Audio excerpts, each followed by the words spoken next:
Hablaremos hoy de momentos dolorosos vividos por grandes artistas, o sea, dolores artísticos. Acá se menciona Vasari, que fue un escritor, Giorgio Vasari era un italiano que escribió biografías de los grandes artistas, la vida de los más excelentes pintores, escultores y arquitectos, creo que se llama el libro. Y Vasari pone el acento en momentos de enorme frustración de muchos de esos artistas. Le gustaba escribir a Vasari acerca del desprecio que podían recibir y acerca del enojo o la tristeza de los genios desdeñados. Y podemos contar hoy algunos de esos casos. Paolo Uccello era un pintor florentino. Nació en 1397 y murió en 1475. Vasari vivió en el siglo XVI. En realidad este muchacho, Uccello, se llamaba Paolo di Dono, pero lo llamaron Uccello por su entusiasmo por pintar pájaros. Lo que nos interesa contar es que le habían encargado a Uccello pintar sobre la puerta de Santo Tomás en el mercado viejo de Florencia, precisamente a Santo Tomás, en el acto de examinar las heridas de Cristo. Recuérdese que el Cristo se le presentó a Santo Tomás y el tipo empezó a buscarle las llagas, ver para creer, dijo Santo Tomás. Bueno, ahí lo tenía que agarrar el Uccello y pintarlo. Uccello, que ya era un hombre grande, dedicó todo su empeño a completar aquella tarea, ¿no? Porque se le ocurrió que ahí tenía que mostrar todo lo que valía. Hizo poner una empalizada delante de la construcción esta de Santo Tomás para que nadie pudiera ver la obra antes de que estuviera terminada. Muy bien. Nadie, que no me miren, que me lo resecan. Empezó a pintar. Uno de los referentes de Paolo Uccello, es decir, una de las personas que él más admiraba, era el escultor Donatello, un artista enorme del comienzo del Renacimiento. Un día Donatello pasó cerca de la empalizada, ¿no? Y preguntó al pintor qué era lo que estaba haciendo. Uccello le pidió paciencia, le dijo que pronto descubriría la obra, bla, bla, bla. Donatello no le preguntó más, pero llegó el momento que la obra estuvo lista y tiraron abajo la empalizada que cubría la pintura. Paolo Uccello estaba rodeado por Don Macanudo, sus mecenas, sus amigos, y también Donatello, que cuando tiraron la pared abajo, miró la obra detenidamente. Después de estudiarla, Donatello dijo que era conveniente volver a llamar a los obreros para levantar la pared que cubría la obra. No. Y esto produjo en Uccello una tristeza enorme, una tristeza mortal. Descorazonado, sin ánimo para salir a la calle, se encerró en su casa y se dedicó a estudiar las reglas de la perspectiva hasta que murió. Y jamás volvió a pintar. Ese es el primero de los casos que cuenta Vasari. Vasari dice: Paolo se entristeció y, sintiendo que este último esfuerzo recibía más desaprobación que elogio, se encerró en su casa y no tuvo ya valor para salir nunca más a la calle. Bien. El propio Donatello quizá nunca imaginó lo que había producido con su juicio, ¿no? Él mismo padeció el desdén, Donatello, de un mercader de poca monta que lo frustró por mucho tiempo. Le voy a contar lo que pasó. Donatello estaba trabajando para Cosme de Medici. Los Medici gobernaron durante mucho tiempo la ciudad de Florencia. Y bueno, estaba Donatello laburando para Cosme de Medici en la corte. El tipo pedía objetos escultóricos para sí y también para negociantes amigos a los que pretendía halagar. Parece que un mercader genovés le encargó a Donatello una cabeza de bronce de tamaño natural. en la que el artista trabajó durante un año con toda pasión. La obra resultó bellísima. El mercader quiso pagarla y se encontró con Donatello. Pero Donatello le dijo, mire, tanto. Y al mercader le pareció muy alto. Y entonces discutieron, no, que me va a cobrar esto, que se piensa. Y sometieron la cuestión a Cosme de Medici, quien hizo llevar la cabeza al patio superior de su palacio, la colocó entre las almenas que daban a la calle, una especie de balcones, para verla mejor. Al considerar el pleito, Cosme de Medici también juzgó que había mucha diferencia entre lo que ofrecía el mercader y lo que pedía Donatello. Y por ahí Donatello, que ya estaba cansado, como vio que el príncipe dudaba y miraba, agarró, se asomó al balcón donde estaba la cabeza y la tiró para abajo. No. La cabeza cayó a la calle, se rompió en 1000 pedazos, suerte que no agarró alguno porque lo liquida. Y después le dijo al cliente, al mercader, que se dedicara a comprar porotos, que no perdiera tiempo con esculturas. Nunca jamás volvió a hacer esa misma obra y renunció a trabajar para mercaderes, cosa que lo volvió muy pobre. O sea, pudo haber sido más rico de lo que era si hubiera trabajado con mercaderes obtusos, que son los que tienen plata. O sea, nuestro consejo es este. Sí. Depende de lo que te interese. Si te interesa el arte, no abras la puerta a los mercaderes obtusos.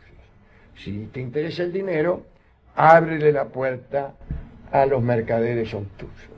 Si tú eres un mercader obtuso, no vuelvas a escuchar este programa. Otro que encontró frustración fue Andrea Verrocchio.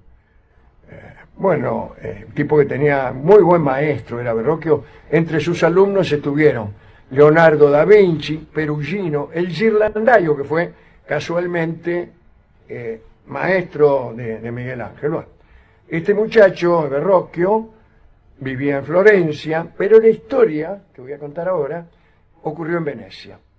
Los venecianos deseaban rendir homenaje a la pericia de Bartolomeo da Bérgamo, que era un general que les había procurado muchas victorias. Entonces lo invitaron a Andrea Verrocchio, ya famoso en Florencia, a que se trasladara a Venecia. Allí le encargaron la ejecución de una estatua ecuestre de bronce para la plaza de San Giovanni. San Giovanni y Polo se llama la plaza. Le sugirieron que comenzara por el caballo. Era una indicación absurda. ¿Cómo va a empezar por el caballo? Pero esta indicación tenía una razón que fue ocultada prolijamente al escultor. Verrocchio se había puesto a trabajar inocentemente con el caballo, cuando notó que había un taller parecido al de él en una dependencia cercana del Palacio Ducal, y que cada tanto algunos operarios de ese taller se acercaban a espiar lo que él estaba haciendo. Entonces Verrocchio, en secreto, se metió él mismo en aquel taller y vino a descubrir que los nobles venecianos no estaban del todo de acuerdo en que él hiciera toda la obra. Empezó a averiguar un poco más y supo que cuando el caballo estuviera listo, le iban a avisar a Verrocchio que suspendiera su obra en ese punto para montar a un general que se lo hubiera encargado a otro. ¿Me entendés? Le encargaron el caballo, usted haga el caballo. Pero el general se lo encargaron a otro tipo. Es más difícil el caballo, igual.